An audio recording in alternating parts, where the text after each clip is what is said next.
Les psychologues, en étudiant la disposition du bunker et son contenu, ont relevé un niveau extrême de contrôle obsessionnel. Chaque pièce possédait des rations identiques, rangées avec une précision parfaite. Le mobilier était disposé selon des angles précis. Les documents, classés avec une rigueur maniaque, même dans les derniers jours.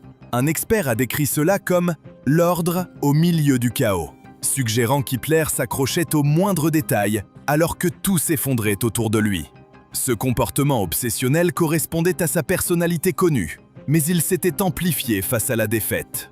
Plus inquiétantes encore étaient les marques rouges retrouvées sur les cartes murales. Plusieurs indiquaient les mouvements des troupes soviétiques encerclant Berlin, avec des flèches de contre-attaque désormais insensées. Dans la marge de l'une de ces cartes, les analystes ont découvert une écriture identifiée comme étant celle d'Hitler. On pouvait y lire « Sie werden nicht überleben ».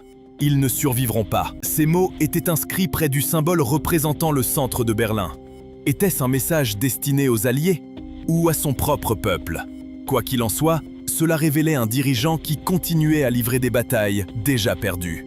L'analyse psychologique prit un tour encore plus sombre quand les experts étudièrent les notes et annotations de la dernière semaine. On y trouvait des signes croissants de fixation religieuse.